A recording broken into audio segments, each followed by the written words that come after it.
नमस्कार, यो हो न्यूज 24 टेलिभिजन न्यूज 8 मा स्वागत छ। प्रधानमन्त्री पुष्पकमल दाहाल प्रचण्डले माछादेखि दुलोभित्र हात, सर्पदेखि बाहिर हात भन्या जस्तो असङ्गत गतिविधि गर्दै आएका छन्। रौतहटको गौरमा नरसंहारका पीडितहरूलाई न्याय दिलाउने सम्झौता गरेका प्रधानमन्त्री प्रचण्डले त्यसको मसी सुक्न नपाउँदै जसपा अध्यक्ष उपेन्द्र यादवलाई रिजाउन पीडितसँगको सहमति तोड्ने निर्णय लिएका छन्। सत्ता गठबन्धनको बैठकमा गौर हत्याकाण्डमाथि कुनै पनि थप कदम नचाल्न प्रधानमन्त्रीले सहमति जनाएका छन्। यसले पीडितको भावनामा चोट मात्रै पुर्याएको छैन, राज्यबाटै न्याय मरिसकेको आभास पनि दिएको छ। सत्ता र शक्तिको आडमा नेताहरूले कसरी न्याय र जनभावना कुल्चिएर आफ्नो अनुकूल परिस्थिति निर्माण गर्दा रहेछन् भन्ने ताजा दृष्टान्त प्रधानमन्त्री प्रचण्ड र जसपा अध्यक्ष उपेन्द्र यादवले दिएका छन्। रौतहटको गौरमा सामूहिक नरसंहार भएको 17 वर्ष भइसकेको छ। घटनामा मारिएकाहरूले न्याय नपाएर अहिलेसम्म न्यायको गुहार लगाइरहेका छन्। उनीहरूको पीडामा मलम लगाउने भन्दै 5 बुँदे सहमतिको नाटक सरकारले गत साता मात्रै मञ्चन त गर्यो, तर उपेन्द्र यादवले सरकार छाड्ने घोर्की दिएपछि प्रधानमन्त्री प्रचण्ड पीडितलाई लत्याएर जसपालाई खुसी पार्ने र सत्ता जोगाउने जुक्तिमा लागे। सरकारले पीडितहरूसँग साउन 23 गते न्याय दिलाउने र अपराधीहरूलाई कानुनी दायरामा ल्याउने भन्दै 5 बुँदे सहमति गरेको थियो। घटनाका प्रमुख योजनाकार हालका जसपा अध्यक्ष उपेन्द्र यादव सहित 66 जना विरुद्ध त्यति बेलै किटानी जाहेरी परेको थियो। पीडितहरूसँग सरकारले गरेको पछिल्लो 5 बुँदे सम्झौताले गौर हत्याको फाइल खुल्ने डरले जसपा झस्कियो र सरकारमाथि दबाब बढाएर आफ्नो अनुकूलको निर्णय गराउन सफल भयो। पीडितहरूले क्षतिपूर्ति पाइसकेको दावी गर्दै अब यो विषय थप अगाडि बढाउनु उचित नहुने निर्णय गराउन जसपा सफल भएको छ। प्रधानमन्त्री प्रचण्ड पीडितलाई धोका दिएर जसपालाई रिजाउन उत्रिए। सत्तारूढ गठबन्धनको पछिल्लो सहमति र निर्णयले देशमा कानुनी शासनको खिल्ली उडाएको छ। आफ्नो सत्ता जोगाउन दल र नेताहरूले जे पनि गर्छन् भन्ने थप पुष्टि भएको छ। अब न्यूज 8 का हेडलाइन्स। बालुवाटारमा शीर्ष नेताहरू नै न्याय निरूपणको अभ्यासमा। गौर प्रकरणमा ब्याक भएपछि प्रचण्डको नारामाथि शङ्का। माधव र महरालाई उन्मुक्ति दिन खोजिएको आरोप। व्यक्तिगत निर्णयमा अदालतको फैसला उचित हो कि होइन, यो बारेमा व्यापक छलफल भयो। सुन तस्करी प्रकरणमा एमालेको अडानमै आशंका। सीआईबीलाई कमजोर बनाउन खोजिएको आरोप। टक्सार विभागमा गालिएको सुन 60 किलो 716 ग्राम मात्रै। गालिसकेपछि 60 किलो 716 ग्राम। अर्थमन्त्री महत र उद्योग वाणिज्य महासङ्घका वरिष्ठ उपाध्यक्ष श्रेष्ठ बीच चर्काचर्की। आफूले उत्पादन बढाउने नीति लिँदा आलोचना मात्रै गरिएको भन्दै सकारात्मक कुरा गर्न अर्थमन्त्रीको आग्रह। सकारात्मक सेन्टिमेन्ट सिर्जना गर्नेतर्फ हामी सबैको। बृहत छलफल गरी प्रदेश निजामती ऐन संसदबाट पास गर्ने लुम्बिनी प्रदेशको तयारी। विधेयकका विषयमा 34वटा संशोधन प्रस्ताव पेश। कर्मचारीहरू पनि असन्तुष्ट।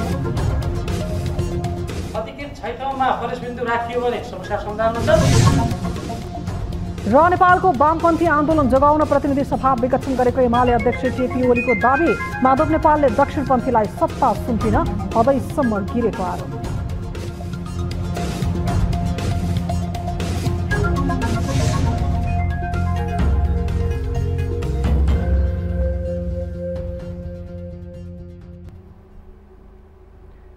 हामी निरन्तर न्यूजमा छौं।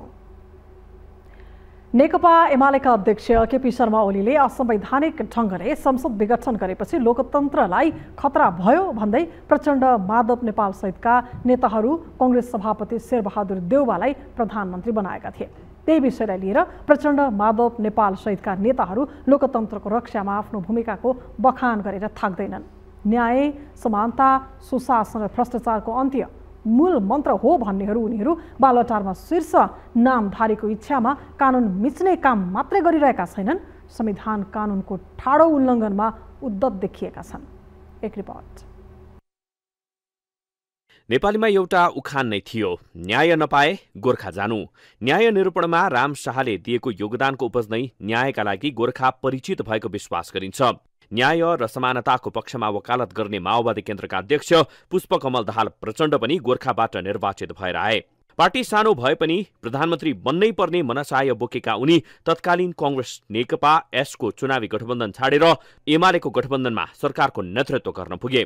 एमालेसँग संसद विघटन लगायतका विषयमा नबोल्ने सहमति जुटेको दावी गर्ने प्रचण्डले केपी ओलीबाट संविधान र कानूनमाथि मात्रै नभएर लोकतन्त्रमै खतरा थियो। म अलि सोझो छुके मान्छे, तपाईहरुले गहिरो गरी हेर्नुभयो प्रचण्डलाई भने होला त नि भनेर गएको म त, तर विश्वासको मत दिन जसरी उहाँले बडो सगौरव मैले संसद विघटन गर्नु सही हो, क्यानाडामा इङ्ल्यान्डमा कहाँ यहाँ पनि शेरबहादुरले नि विघटन गरेको भनेर सबै कुरा भनेपछि त्यही दिन म अब यो भङ्ग हुनेतिर गयो भन्नेमा म भित्र पुगिसकेका थिएँ। अब यो अगाडि जाँदैन। प्रचण्डसँग ओलीमाथि यस्तो आरोप लगाउने आधार थियो असंवैधानिक ढंगले गरिएको प्रतिनिधि सभा विघटन। ओलीले संसद विघटन गरेपछि अदालतले उनको कदमलाई असंवैधानिक ठहर गरिदिएकै कारण ओलीले आफ्नो बचाउ जति गरे पनि त्यो गैर कानूनी थियो। यही विषयलाई टेकेर प्रधानमन्त्री पदमा आसीन प्रचण्डले विभिन्न प्रकरणको फाइल खोलेपछि सत्ता संकट पनि सामना गरिरहेका छन्। सरकारलाई यसले कुनै प्रभाव नपार्ने उनकै दावी छ, तर बालुवाटारले राजनैतिक स्वार्थ सिद्ध गर्न विभिन्न हत्कण्डा अपनाउँदा भने ओली भन्दा प्रचण्ड के कम भन्ने प्रश्न उठ्न थालेको छ। शक्ति क्षयीकरणपछि प्रचण्ड समाजवादी मोर्चामा छन्, तर भ्रष्टाचार र अन्यायका फाइल खोल्ने दावा गर्दै गर्दा उनी आफै प्रतिबद्धताबाट चुक्दै गएका छन्। यसको पहिलो उदाहरण हो माधव नेपाल प्रकरण। ललिता निवास प्रकरणमा मुछिएका माधव नेपालमाथि अनुसन्धान हुनुपर्ने माग चर्को छ, तर सरकारले उनीमाथि बयान लिने तयारी गरेको भए पनि माधव नेपालको यस्तो दावीले नै त्यो कर्मकाण्डी मात्रै हुने त होइन भन्ने आशंका छ। कसैले त माधव नेपाल भाग्यो भनेर पनि लेखी, माधव नेपाल भाग्ने खालको मान्छे होइन भन्ने कुरा बुझ्नु पर्थ्यो। गोली चल्ने बेलामा, गोली खाने बेलामा त नभाग्ने मान्छे, अनि बदमासी र कुनै पनि अपराध नगर्दाखेरि तर्सेर भाग्ने खालको मान्छे माधव नेपाल हुँदै होइन। राजाले गिरफ्तार गर्न खोज्दाखेरि त नभाग्ने मान्छे म। नेपालले आफूमाथि अदालतले अनावश्यक न्यायिक सक्रियता देखाएको भन्दै धम्कीपूर्ण भाषामा आफू भाग्ने खालको मान्छे नभएको दावी गरिरहेका छन्। यसरी नै प्रचण्डकै पार्टीका उपाध्यक्ष कृष्णबहादुर महराको सुन तस्करसँगको फोन सम्पर्कमा पनि सत्ताको उदारता देखिन्छ। महराले चिनिया नागरिक वाङलाई फलफूल व्यापारीको रूपमा चिन्ने र सुनमा छानबिन गरे हुने भन्दै चेतावनी नै दिएका छन्। वाङ भन्ने मान्छे चाइनिज मान्छे जुन 10-15 वर्षदेखि नेपालमै बस्छ, उनी नेपाली पनि बोल्छन् र उनीसँग मेरो चिन्जानी 10-15-12 वर्षदेखि करिब जतिकै छ भएकै छ। उनी यो यहाँ पन्टाङ पनि आछन्, त्यसपछि रोल्पा विभिन्न ठाउँमा हिँडे पनि छन्। उनी फलफुल व्यापारी हुन्। महराको विषयमा दोषी देखिए अनुसन्धान भइहाल्ने दावी गरिए पनि त्यसको बलियो आधार सरकारले दिन सकेको छैन। यसरी नै अर्को घटनामा पनि सत्ता गठबन्धनले कानून र न्यायलाई मार्ने काम गरेको छ। गौरमा भएको 27 जनाको विभत्स हत्यामा छानबिन गर्ने विषयबाट प्रचण्ड ब्याक भए। पीडित संघको सहमतिको मसी नसुक्दै उपेन्द्र यादवलाई अप्ठ्यारो पर्ने भन्दै पन्छिने काम भएको छ। ललिता निवास प्रकरणकै सन्दर्भमा पनि छलफल भयो र यसको बारेमा के हो त अब अदालतको फैसला के हो, यो फैसलालाई कसरी जाने र विशेष गरी नीतिगत निर्णयमा अदालतको फैसला उचित हो कि होइन, यो बारेमा व्यापक छलफल भए। छलफलको क्रम अझै टुङ्गिएको छैन र अझै छलफलको माग गर्छ यसले। यी प्रतिनिधि घटना मात्रै हुन्। राष्ट्रपतिबाट आम माफी दिनेदेखि त्रिवीका प्राध्यापक प्रेम चलाउने माथि भएका जस्ता थुप्रै प्रकरणले बालुवाटारमा सत्ता गठबन्धनका शीर्ष नेताहरू प्रधानमन्त्री प्रचण्ड, शेरबहादुर देउवा, माधव नेपाल, उपेन्द्र यादव लगायतले सर्वोच्च भन्दा माथिल्लो निकायको न्यायिक अभ्यास गर्दै त छैनन् प्रश्न उठेको छ। अपराध ठहर्ने विषयमा राजनैतिक लेनदेनको आधारमा उनीहरू किन सौदाबाजी गर्छन्? यसरी गठबन्धनको गतिविधिले प्रधानमन्त्री प्रचण्डले चालेको भ्रष्टाचार विरोधी कदमको खिल्ली त उडाएकै छ। ओलीलाई प्रतिगमनकारी संविधान मास्न खोज्ने प्रमुख पात्र वा जे जसरी आरोप लगाइए ती आरोप उनीहरूमाथि किन नलगाउने? यस्ता तमाम प्रश्नहरू सहित सरकार र गठबन्धनको आलोचना फेरि सुरु हुन थालेको छ। न्यूज 24 टेलिभिजनका लागि राजनैतिक ब्युरो। झण्डै 61 किलो सुन प्रकरणको विषयलाई लिएर प्रमुख प्रतिपक्षी दल नेकपा एमाले निरन्तर संसद अवरोध गर्दै आएको थियो। माथिल्लो तहकै राजनीतिज्ञको संलग्नता रहेको आशंकासहित यस प्रकरणमा उच्च स्तरीय छानबिन समिति बनाएर अनुसन्धान गर्नुपर्ने अडान पनि एमालेको छ। यस्तोमा एमाले चाहेको छानबिन समिति कस्तो हो त र यो समितिको निष्पक्षता र विश्वसनीयताको आधार के, यो चासोको विषय बन्न पुगेको छ। एक रिपोर्ट।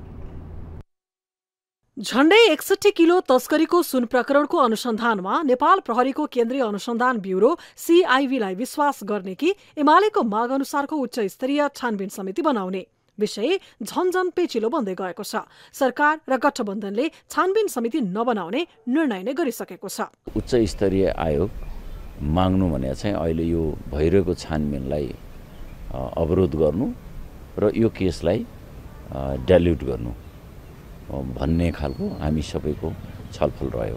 यता प्रमुख प्रतिपक्षी एमाले भने आफ्नो मागबाट पछि हट्ने स्थितिमा देखिएको छैन। अझ आफ्ना मागहरूलाई बेवास्ता गर्दै आएको सरकारले बालुवाटारमा बसेर संविधान विपरीत निर्णय गरेको भन्दै एमाले झनै आक्रोशित बनेको छ। यस प्रकरणमा गृहमन्त्री र अर्थमन्त्रीको समेत संलग्नता हुन सक्ने भएकाले सरकारकै मातहतमा रहेको CIB-को अनुसन्धान निष्पक्ष हुन्छ भनेर कसरी विश्वास गर्ने एमाले बारम्बार प्रश्न गरिरहेको छ। यस्तोमा एमाले खोजेको उच्च स्तरीय छानबिन समिति कस्तो हो त प्रश्न अनुत्तरित छ। यस विषयमा एमाले सचेतक महेश बर्तौलाले आफूहरूले कुनै राजनीतिक प्रकृतिको समिति नभई पूर्व न्यायाधीश र नेपाल प्रहरीका पूर्व IGP-हरूको नेतृत्वमा गठित समितिको माग गरेको बताउँछन्। यो हामीले भनेको उच्च स्तरीय छानबिन समिति राजनीतिक प्रकृतिको हुँदैन, सांसद हुँदैन, मन्त्रीहरू हुँदैनन्, बालवाला कोही पनि हाकिमहरू कर्मचारी हुँदैन। त्यहाँ निष्पक्ष न्यायिक खालको हुन्छ, पूर्व न्यायाधीशको नेतृत्वमा हुन्छ।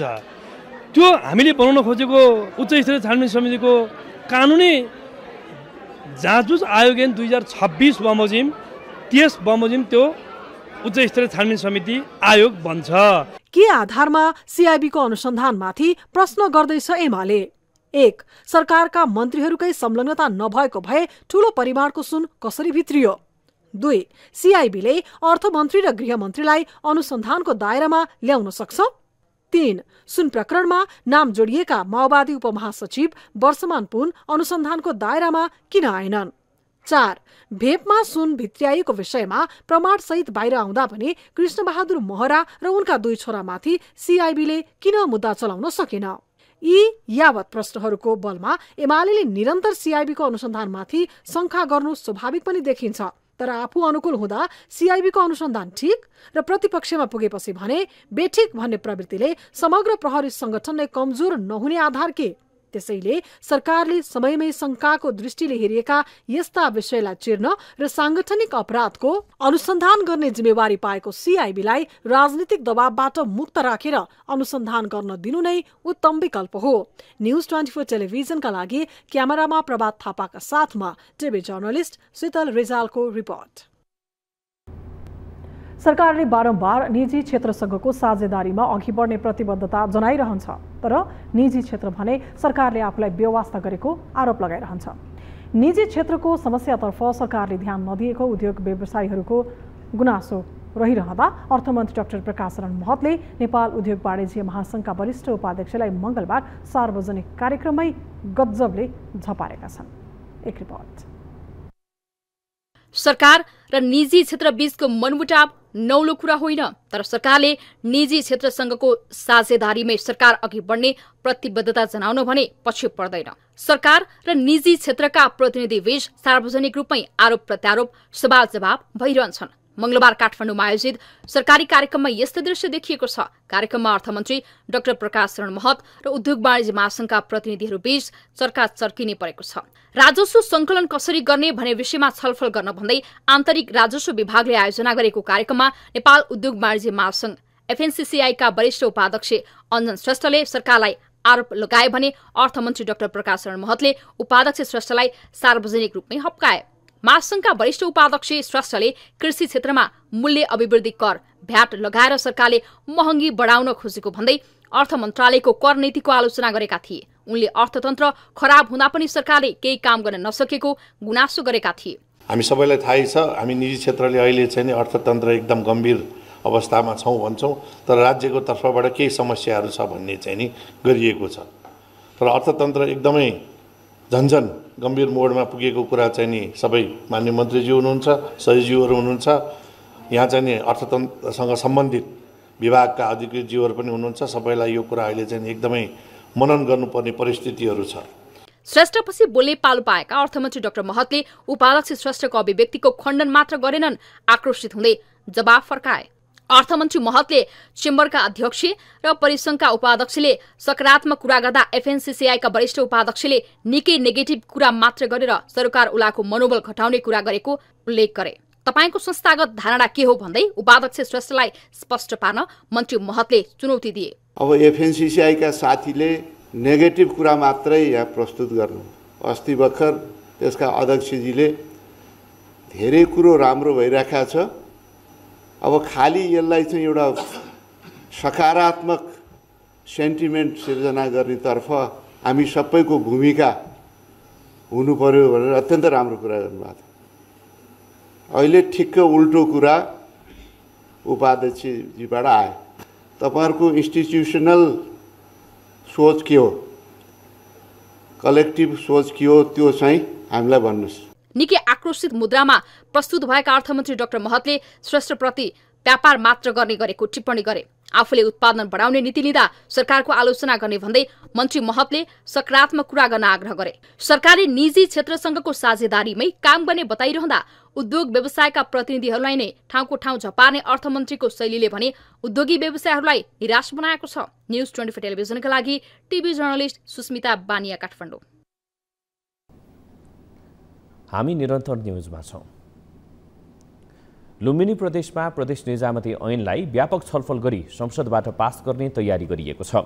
संविधानले नै प्रदेश सरकारलाई कर्मचारी भर्ना र वृत्ति विकासको जिम्मा दिएको छ। यही अधिकार उपयोग गर्दै लुम्बिनी प्रदेश सरकारले निजामती ऐनको विधेयक तयार गरेको हो। विधेयकका विषयमा सरकारवालाहरूसँग छलफल गरी सदनबाट पास गर्ने रणनीतिमा प्रदेश सरकार रहेको छ। एक रिपोर्ट। एक कार्यकाल पूरा गरिसक्दा लुम्बिनी प्रदेश सरकारले निजामती ऐन बनाउन सकेन। आवश्यक कर्मचारी अभावमा प्रदेश सरकारले ल्याएका कार्यक्रम तथा योजनाहरू समेत पूर्ण रूपमा सञ्चालन गर्न समस्या भएको थियो। प्रदेश सरकार स्थापना भएको 6 वर्षपछि गत असार 22 गते लुम्बिनी प्रदेश सरकारले आफू माथतका कर्मचारीको वृत्ति विकासका लागि निजामती ऐन बनाउन विधेयक प्रस्तुत गरेको छ। विधेयकमा प्रदेश निजामती सेवालाई प्रदेश इन्जिनियरिङ, कृषि, कानून, प्रशासन, वन, शिक्षा, स्वास्थ्य र प्रदेश विविध सेवा गरी 8 क्षेत्रमा गठन गर्ने प्रस्ताव गरिएको छ भने अधिकृत, सहायक तह र तहविहीन गरी 3 प्रकारको तह हुने व्यवस्था गरिएको छ। विधेयकका विषयमा संसद सचिवालयमा 34 वटा संशोधन परेको छ भने कर्मचारीहरू पनि सन्तुष्ट देखिँदैनन्। अधिकृत 6 ठाउँमा प्रवेश बिन्दु राखियो भने समस्या समाधान हुन्छ, 7 मा राखियो भने एक पटकका लागि विशेष पद सिर्जना गरेर 6 ठाउँलाई 7 मा बनाउनु हाम्रो ट्रेड युनियनको तर्फबाट मैले जोरदार माग गर्दछु। तोकिएको सेवा अवधिको र शैक्षिक योग्यता भएका चाहिँ राजपत्राङ्कित कर्मचारीलाई सहसचिव 11औं र चाहिँ उपसचिव 9औं तहको खुल्ला प्रतिस्पर्धामा सहभागी हुन पाउने कानुनी व्यवस्था गरियोस्। विधेयकमा महिलालाई 33%, आदिवासी जनजातिलाई 15%, दलितलाई 13%, थारूलाई 12%, मधेसीलाई 10%, आर्थिक रूपले विपन्न खसारियालाई 7%, मुस्लिमलाई 4%, अपाङ्गता भएका व्यक्तिलाई 3% तथा पिछडिएको क्षेत्रलाई 3% कोटा प्रस्ताव गरिएको छ। प्रदेश निजामती सेवालाई समावेशी बनाउन खुल्ला प्रतियोगिताद्वारा पदपूर्ति हुने पद मध्ये 45% पद छुट्याएको छ। 45% पदलाई नै 100% मानेर उम्मेद्वारको बीचमा मात्र छुट्टा छुट्टै प्रतिस्पर्धा गराइनेछ। प्रदेश निजामती सेवाको खुल्ला प्रतियोगिता, आन्तरिक तथा अन्तर्तह प्रतियोगिताद्वारा पूर्ति हुने तहमा प्रदेश लोकसेवा आयोगको सिफारिसमा नियुक्त गरिने उल्लेख छ। निजामती कर्मचारी विधेयकमा अस्थायी जलादारी वा करारमा नियुक्ति गर्न नसकिने तर अस्थायी कर्मचारी आवश्यक परेमा प्रदेश लोकसेवा आयोगले नै लिने उल्लेख छ। विधेयकमा कर्मचारीहरूले प्रदर्शन र हडताल गर्न प्रतिबन्ध लगाएको छ। प्रदेश मामिला तथा कानून उपसमितिले विवादित दफाहरूलाई न्यायोचित तरिकाले संशोधन गर्ने जनाएको छ। सरकारको निजामती सेवा ऐन हो र यो निजामती सेवा ऐनका पदपूर्ति लुम्बिनी प्रदेश सरकारको लोकसेवाले गर्छ र लुम्बिनी प्रदेश सरकारको निजामती सेवा ऐन लुम्बिनी प्रदेशको लोकसेवा आयोगले बाहिरबाट आफ्नो प्रदेशको प्रशासनको प्रमुख खोज्न हुँदैन भन्ने मान्यता हामीले राखेका छौँ प्रदेश सरकारले ल्याएका नीति कार्यक्रम सही ढंगले कार्यान्वयनमा लैजान दक्ष कर्मचारीको आवश्यक पर्छ। त्यसका लागि कसैको दबाव र प्रभावमा नपरी प्रदेशले व्यावहारिक निजामती ऐन बनाएर कर्मचारी व्यवस्थापन गर्नुपर्दछ। न्यूज 24 टेलिभिजनका लागि रूपन्देहीबाट टिभी जर्नलिस्ट विमल छेत्रीको रिपोर्ट।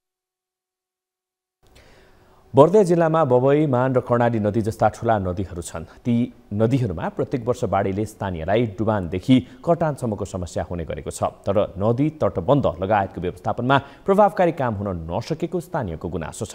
प्रत्येक वर्ष आउने बाढीले स्थानीयलाई हैरानी बनाउँदा समेत त्यसको निराकरणमा सरकार उदासीन देखिएको छ। एक रिपोर्ट। बर्दियामा 3 ठूला नदी कर्णाली, बबई र मान छन् भने भादा, औराही र बुढीकुलो लगायत सहायक नदीमा पर्दछन्। गुलरिया नगरपालिका वडा नम्बर 11 को इन्द्रपुर र सूर्यगौडी गाउँ वर्षेनी बबई नदीमा आउने बाढीको चपेटामा पर्ने गरेका छन्। इन्द्रपुर गाउँको नजिकबाट बग्ने गरेको बबई नदी वर्षेनी गाउँ पस्दा त्यस स्थानका 20 घर प्रत्येक वर्ष बाढीको चपेटामा पर्ने गरेका छन्। बाढीका कारण सूर्यगौडी गाउँका 200 बढी परिवार अहिले पनि दिनरात त्रासमा बस्ने गरेका छन्। नदीको उच्च बहाव हुनासाथ नेपालगञ्ज गुलरिया सडकमा त्रिपाल टाँगेर बस्नुपर्ने स्थानीयको बाध्यता छ। पटक बनाएर जान्छ, फुटिहाल्छ। पानी हेर्नु न कस्तो वियोग भयो हामीलाई। यति राम्रोसँग पहिलाको बन्दा राम्रो थियो, अहिले कच्चा काम गरेर पैसा मात्रै कमाए कि के गरे। अब हेर्नुहोस् पानी पसिगयो, हामीलाई दुःख छ। अलि राम्रो गराइदिए भए हुन्थ्यो। बबई नदी व्यवस्थापनका लागि बबई भादा औराही नदी व्यवस्थापन आयोजना र बबई सिंचाई आयोजनाले नदी व्यवस्थापनको काम गर्ने गरेका छन्। बबई नदीको दक्षिणी भागमा बबई भादा औराही नदी व्यवस्थापन आयोजनाले काम गर्ने गरेको छ भने उत्तरी भेगमा भने बबई सिंचाई आयोजनाले काम गर्ने गरेको छ। तर सरकारी निकायले वर्षौंदेखि काम गर्दा पनि प्रगति भने नदेखिएको स्थानीयको गुनासो छ। देखो न पानी सब पिल गया है और कोई हेरचाह नहीं है और हमारे लोगों के घर में पानी पिला है। अभी तक कुछ व्यवस्था राहत की व्यवस्था ही नहीं कही दी है। अब क्या किया जाए, सरकार कुछ देखते ही नहीं है, क्या करा जाए। भस्की गवा है उसका बांध बूंद करत नहीं है, वैसे ही बेर बेर पानी घुस जाते हमारे यहाँ। अब क्या कह लीजिए। नदीमा पानीको बहाव बढेसँगै गुलरिया नगरपालिका 2, 4, 5, 6, 8, 9, 10 र 11 का बासिन्दा वर्षाको समयमा बाढीकै त्रासमा दिनरात काट्नुपर्ने बाध्यता छ।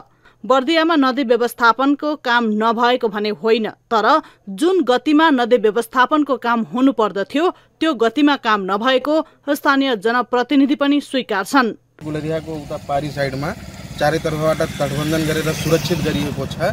सम्पूर्ण पानीको भेग यही साइडमा छोडिदिनको लागि यसलाई खुल्ला छोडिएको छ र नेताजीहरूलाई जुन सदनमा हुनुहुन्छ संघीय सदनमा उहाँहरूलाई अनुरोध छ, कृपया यो क्षेत्रहरूमा पनि हेरदिने गर्नुहोस्।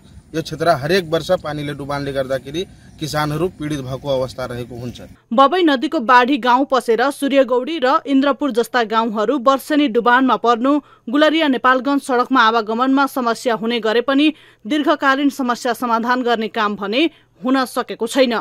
समयमै नदी व्यवस्थापन र स्थानीयको बिचलीप्रति सम्बन्धित निकायको ध्यान जान जरुरी छ। कार्यालय सञ्चालनलाई पनि सरकारले नदी व्यवस्थापनका लागि बजेट दिन सकेको छैन, जसले गर्दा गुलेरिया नगरपालिकाको वडा नम्बर 2, वडा नम्बर 3, वडा नम्बर 4, वडा नम्बर 5, वडा नम्बर 6, वडा नम्बर 11 अझ बढी छेदविच्छेद हुने गरेको गुनासो गर्दै आउँदा पनि सरकारले व्यवस्था गरेको उनीहरूको आरोप छ। न्यूज 24 टेलिभिजनका लागि ज्योतिपन्थी, बर्दिया। घर, अफिस तथा सुरक्षित पार्किङबाटै दैनिक 5 वटासम्म 2 पाङ्ग्रे सवारी साधन हराउने र चोरी हुने गरेको ट्राफिक महाशाखाको तथ्याङ्क छ। विश्वमा सवारी र सडक सुरक्षामा अत्याधुनिक प्रविधिको विकास भएका बेला नेपालमा चोरी हुने सवारी साधनको संख्या वर्षेनी बढ्दो छ भने चोरी भएका सवारी साधन धनीले फिर्ता पाउने संख्या निकै कम छ। तर चोरी तथा सडक सुरक्षाको पहिचानका लागि लोकोमो सुरु गरिएको छ। एक रिपोर्ट। लोकोमो जीपीएस प्रविधिमा आधारित एप हो, जसले अनाधिकृत व्यक्तिले मोटरसाइकल चलाउन खोजेमा, तार काटेमा अथवा चोरी गर्ने प्रयास गरेमा यसमा रहेको सेन्सर सक्रिय भएर सवारी धनीलाई सूचना पुग्छ। चोरी भएको निश्चित भए सवारी धनीले मोबाइलबाटै नेपाल प्रहरीलाई मोटरसाइकलको लाइभ लोकेसन जानकारी गराउन सक्छन्। दैनिक मोटरसाइकलहरू हराउने क्रम बढेपछि यो प्रविधि ल्याइएको हो। दैनिक 3 देखि 5 वटा मोटरसाइकल तथा स्कुटर हराएको निवेदन प्रहरी कार्यालयमा पर्ने गरेको छ। प्रहरीको तथ्याङ्क हेर्ने हो भने हरेक वर्ष सवारी चोरीका घटना बढिरहेका छन्। आर्थिक वर्ष 2077-78 मा 1356, 78-79 मा 1604 र 79-80 मा 1850 सवारी चोरीको निवेदन परेको थियो। तथ्याङ्क हेर्दा चोरीको घटना बढेको देखिन्छ भने फेला पर्ने सवारीको तथ्याङ्क अत्यन्तै न्यून रहेको छ। लोकोमोको सुरुवातसँगै सवारी चोरी कम हुने र सवारी भेटिने संख्या वृद्धि हुने प्रहरीको अपेक्षा रहेको छ। काठमाडौँ उपत्यकामा मोटरसाइकलहरू धेरै चोरी हुने र चोरी भएका मध्ये ट्राफिक प्रहरीलाई खोजी गर्न पनि एकदमै अप्ठ्यारो छ। लगभग 50% पनि खोजी गर्दाखेरि फेला पर्दैनन्। हामीले खोजी गरेर जिम्मा चाहिँ धनीलाई ल्याइरहेका हुन्छौँ, तर धेरै कम संख्यामा फेला पर्छ। र यस्तो अब टेक्नोलोजी आइसकेपछि खोजी कार्यमा केही सहजता चाहिँ हुन्छ भन्ने चाहिँ विश्वास लिएको छ। मोटरसाइकल धनी आफैले चोरी भएको आफ्नो सवारीको लोकेसन प्रहरीलाई नदिँदासम्म प्रहरीले कुनै पनि मोटरसाइकल तथा स्कुटरको लोकेसन हेर्न सक्ने छैनन्। त्यस्तै रात्रिकालीन यात्रा गर्नेहरूका लागि सेफ्टी नेट फिचर रहेको छ। परिवारका सदस्यलाई पठाउन मिल्ने यो फिचरले दिनभरको गति, गन्तव्य, रुट हेर्न सहज बनाउनेछ। नेपालमा लोकोमोको प्रवेशले मोटरसाइकल तथा स्कुटर चोरी निर्मूल, महिला सुरक्षा र सार्वजनिक सडक सुरक्षामा महत्वपूर्ण भूमिका पुग्ने विश्वास गर्न सकिन्छ। नयाँ पुराना जुनसुकै मोटरसाइकल, स्कुटर र चारपाङ्ग्रे सवारीमा जडान गर्न सकिने यो प्रविधिले चोरी न्यूनीकरणको अपेक्षा गरिएको छ। न्युज 24 टेलिभिजनका लागि क्यामेरामा महेश्वर केसीका साथमा टिभी जर्नलिस्ट एलिसा अर्याल, काठमाडौँ। न्युजहरू अझै बाँकी छन्, अब पालो ब्रेकको। हामी निरन्तर न्युजमा छौँ। अब 24 वेदर अपडेट।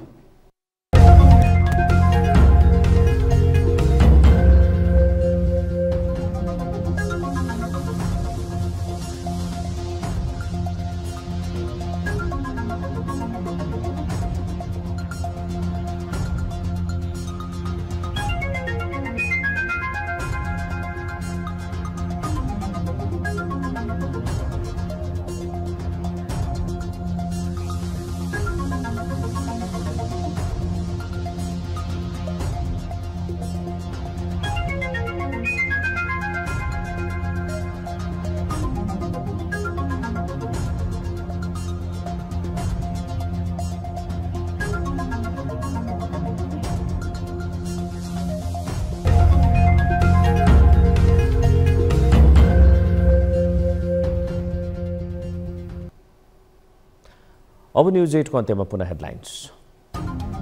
बालुवाटारमा शीर्ष नेताहरू नै न्याय निरूपणको अभ्यासमा, गौर प्रकरणबाट ब्याक भएपछि प्रचण्डको नारामाथि शंका, माधव र महरालाई उन्मुक्ति दिन खोजिएको आरोप। नीतिगत निर्णयमा अदालतको फैसला उचित हो कि होइन यो बारेमा व्यापक छलफल भयो। सुन तस्करी प्रकरणमा एमालेको अडानमै आशंका, सीआईबीलाई कमजोर बनाउन खोजिएको आरोप। पुरस्कार विभागमा गालिएको सुन 60 किलो 716 ग्राम मात्रै। गालिसकेपछि 60 किलो 716 ग्राम। अर्थमन्त्री महत र उद्योग वाणिज्य महासंघका वरिष्ठ उपाध्यक्ष श्रेष्ठ बीच चर्काचर्की, आफूले उत्पादन बढाउने नीति लिँदा आलोचना मात्रै गरिएको भन्दै सकारात्मक कुरा गर्न अर्थमन्त्रीको आग्रह। सकारात्मक सेन्टिमेन्ट सिर्जना गर्नेतर्फ हामी सबैको बृहत छलफल गरी प्रदेश निजामती ऐन संसदबाट पास गर्ने लुम्बिनी प्रदेशको तयारी। विधेयकका विषयमा 34 वटा संशोधन प्रस्ताव पेश, कर्मचारीहरू पनि असन्तुष्ट।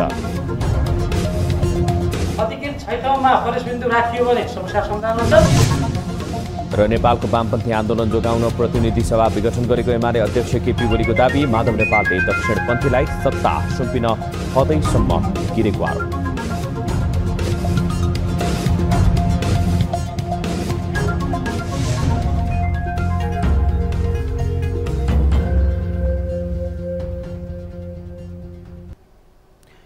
न्युज 8 अहिलेलाई यति नै। जाँदा जाँदै तारी र गालीका लागि हामीले सोधेको प्रश्नको अन्तिम नतिजा, यसपछि प्रसारण हुने कार्यक्रम सिधा कुरा जनतासँगमा हेर्न नभुल्नुहोला।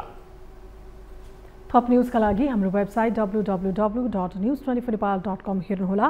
साथै हामीलाई फेसबुक, ट्विटर, युट्युबमा पनि फलो गर्न सक्नुहुनेछ। यस्तै मोबाइल, भाइबर र इमेलबाट 24 हेल्प डेस्कमा समस्या र गुनासो गर्न सक्नुहुनेछ। अहिलेलाई बिदा दिनुहोस्। हामी निरन्तर न्युजमा छौँ।